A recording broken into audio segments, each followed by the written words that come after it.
I am Ferdinand Marcos, and I am the President of the Republic of the Philippines. I stand today on behalf of 110 million Filipinos. Hi everyone, hello universe, it's me again. Shout out sa inyo mga kababayan. Marcos loyalist supporters and OFW, hello. Ayan, mayroon tayong upload videos, updates. Agoy, mayroon tayong scoop, no, sa dating general manager ng PCSO during Duterte time. At kilala nyo naman ito si Rowena Garma. Nako mga bes ito po ay tumakas, no, papuntang Amerika, pero malas niya lang. Bakit? Basahin ko para malalaman natin ang buong detalyado. Okay? Bago nyo panoorin yung balita ng ABS-CBN. At isa pa, kilala nyo naman ito dahil ito ay dating gabinete ni dating Pangulong Digong. Ayan. At alam nyo rin, nakita nyo, yung hearing ng Quadcom ay nasasangkot siya sa pagpatay kay dating board member ni si Bayorga. At alam nyo din mga kababayan, nasangkot siya sa pagkitil doon sa buhay ng 3 Chinoy sa loob ng kulungan ng Davao. At isa pa, mga kababayan, nasasangkot ito sa pera ng PCSO na mahigit I think yes 90 billion ang tanong na saan napunta yun. Yan ay na interpellation ni Congressman Dan Fernandez nung that time na yan sa Quadcom. Kung napanood nyo mga kababayan. Okay. So yan, si Rowena Garma kasalukuyang nakakulong sa Amerika. Ayan kasi pag dumikit kayo kay Digong, sigurado masasadlak kayo sa hindi magandang sitwasyon. So dahil dito, para kompleto detalyado, ayan, basahin ko po sa inyo. YouTube yata to. Sabi dito guys, ex-PCSO, Garma 6 asylum in US. Agay. Sabi po ng ABS-CBN. Publish April 14. Late tayo pero kailangan natin i-update ito para malaman. So dahil dyan mga bes, ano po ang kapalagayan nyo? Agay.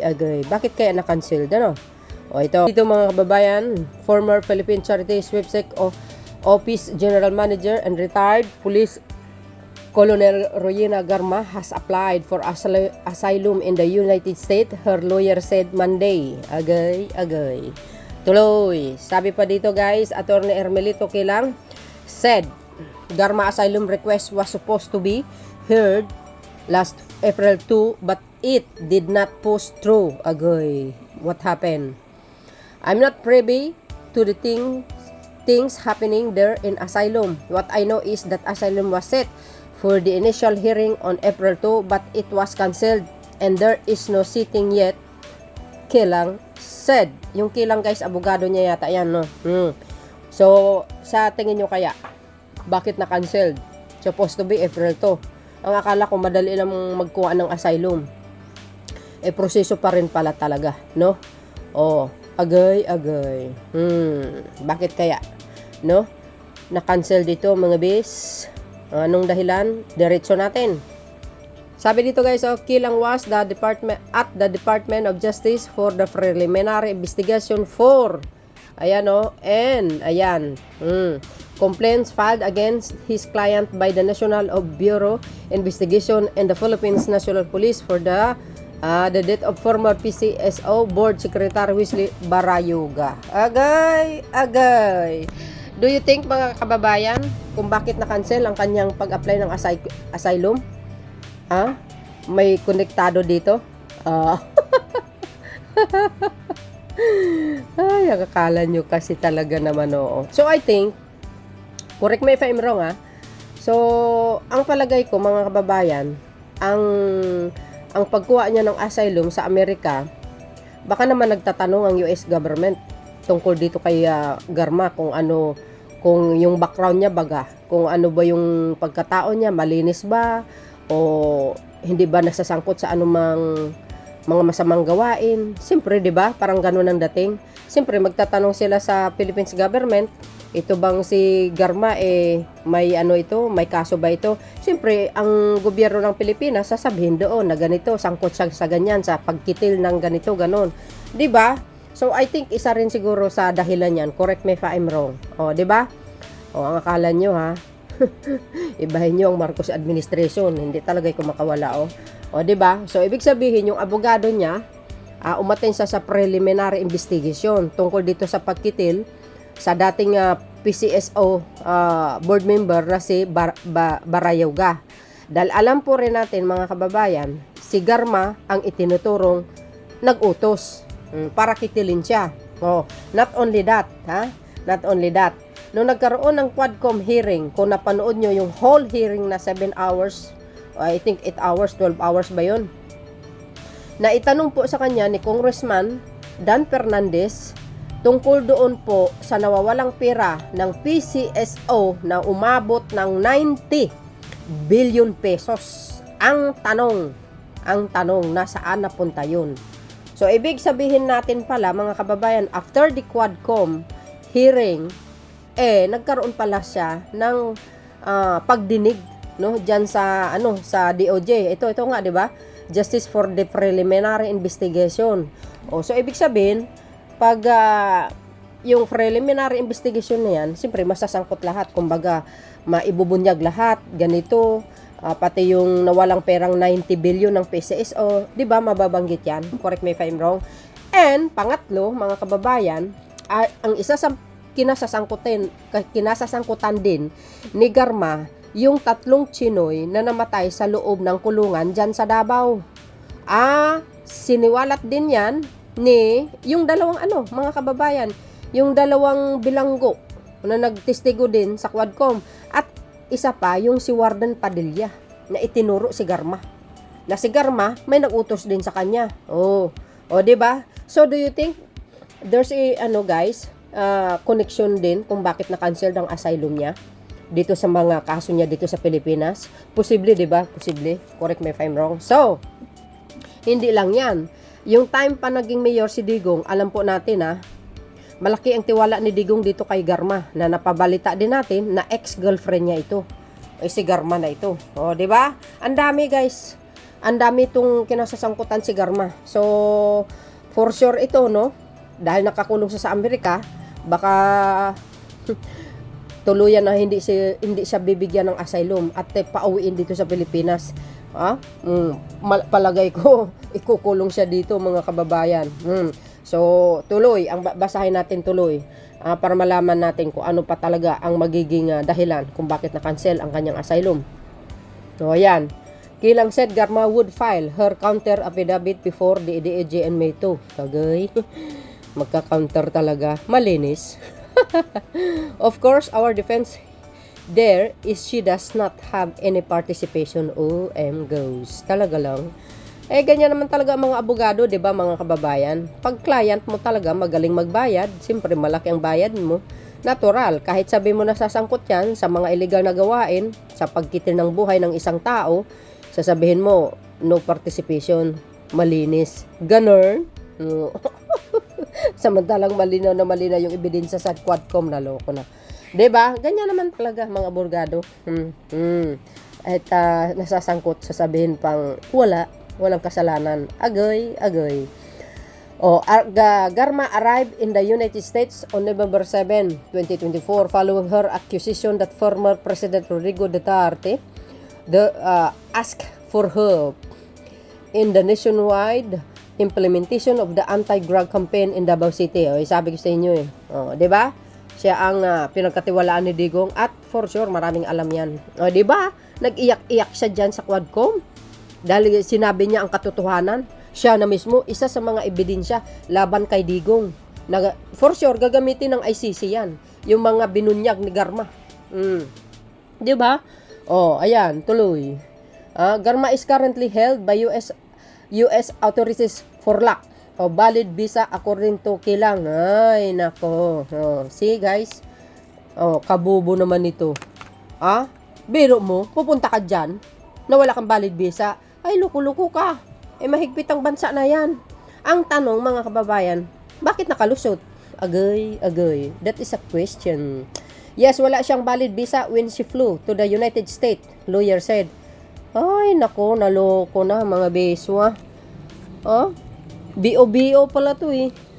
Magtatakas ka, tapos pagdating dyan, wala ka man palang ano.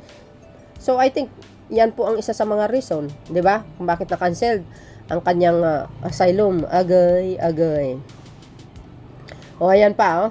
He denied Garma's detention was due to money laundering of the Magnitsky Act, a law against alleged human rights offenders. That's not true, sabi ni Kilang said. Sabi ko nga, ganun talaga mga abogado, di ba? O, kahit sabihin mo may katotohanan, deny pa mo. O, ganun talaga. Well, at the end of the day, pag malakas ang ebidensya, timbog, kulong ang pupuntahan mo. O, he deny nga daw, sabi. Kung bakit na-detain or nakulong si Garma due to money laundering. Well, guys, I think, sabi ko nga kanina, if the US government asking to the Philippines government tungkol kay Garma, kung ano po ang kinasasangkutan niya, and of course guys, mababanggit yung sinasabi ni Congressman Dan Fernando na yung 90 billion nawawala sa PCS on that time ni during Duterte administration, mga kababayan, for sure, baka isa na rin yan. Di ba? Ito kaisipin ko lamang, thinking ko lamang, sapagkat ito napanood ko sa Quadcom na tinatatanong sa kanya ni Congressman Dan Fernando, bakit nawawala yung 90 billion ng pera ng PCSO? Saan napunta? During the Duterte administration, siya ang naging manager ng PCSO that time. Yun ang tanong. Nasaan na yun? For sure yan, kaso niya dito sa Pilipinas, mababanggit yan. Ay nako guys, marami tayong hindi alam, pero sa takdang panahon, malalaman natin yan. Pag napauwi siya ng Pilipinas, dito makukulong yan, maididinggin sa korte, lahat yan lalabas. Ano po ang kapalagayan nyo? Agay. Diba? Yan nga sinasabi natin, pag dumikit kayo kay Digong, yan po ang resulta. Tingnan nyo.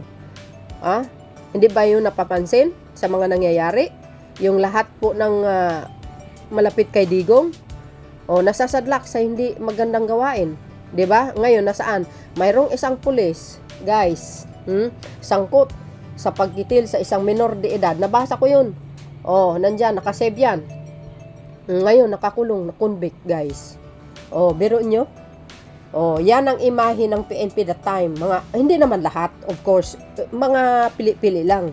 No? So ngayon, the Marcos administration na ibabalik yung magandang imahe ng ating kapulisan. Bakit? Grabe sila magtrabaho. Ang dami nila talagang nahuhuli. Naku po! Hindi lang user, ang mga drug lord, mga kababayan. Hindi lang sa mga lokal, pati international, sabi ko sa inyo eh. Nako, gabulto. Gabulto. Millions ang nahuhuli ng mga illegal na gamot. At isa pa very low crime tayo under the Marcos administration. Saan kayo makakita niyan? Lagi sila nagkakaroon ng award, mga bes, napopromote sila. Nung panahon ni alam nyo ni Canor, yung iba nasasangkot sa illegal na gawain. Bakit? Dahil sa illegal na ibig sabihin, dahil sa reward system. Alam nyo yan, nabanggit sa Quadcom yan. Diba, mga beswa? Well, kaya nga gumawa tayo ng kabutihan sa ating mga kapwa. Pag tayo nakapasok sa gobyerno, nagtatrabaho, alam nyo maraming pera dyan, trabaho lang para sa mamamayang Pilipino. Alam natin ang pera, ayan ang ugat. Yan ang ugat. Minsan nakakagawa ka ng kasamaan. Nasisilaw ka sa malaking pera. Pero hindi mo alam, ang kahinatnan niyan ay medyo madilim ang pupuntahan mo. Masasadlak ka talaga sa kulungan. 'Di ba? Gumawa ng kabutihan para maraming blessing. Pag gumawa ng kasamaan, siyempre, dalawa lang ang puntahan mo niyan kulungan or sementeryo. Ganun lang 'yun. So yun guys, ang pinaka-latest updates ko sa inyo. Ano po ang kapalagayan nyo? But siyempre, Panoorin nyo mga kababayan itong balita ng ABS-CBN. Eto na. Former police colonel Royina Garma has been arrested in the U.S. ABS-CBN sources said Garma left for Washington, D.C. with her daughter last November 7. But the DOJ said she was held in San Francisco, California. Justice Secretary Jesus Crispin Remulla has directed the Immigration Bureau to facilitate Garma's return to the Philippines. Okay. She was a former police official who confirmed the existence of a cash reward system for policemen who killed drug suspects during ex-President Rodrigo Duterte's anti-narcotics campaign. Her travel came just days after the House Quad Committee investigating the Duterte drug war released her from detention after she committed to attend its next hearings.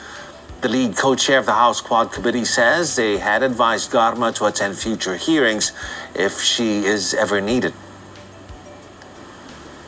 More details on the trip to the U.S. of former Police Colonel Garma. The Philippine Interior Chief says U.S. immigration authorities had apparently canceled her travel visa. Secretary John Vic Remulla told a palace briefing today Garma and her daughter were flagged by the American Immigration Service upon arrival in San Francisco. No reason was given for the cancellation of Garma's U.S. visa. But a report by the news site Rappler quoted Garma in September saying she couldn't fly to the U.S. while in Japan after she was told her visa was already invalid. As far as we know, and it's been verified that she had no departure order, she had a visa. But apparently, in the course of the hearings ng Senate, her visa was canceled.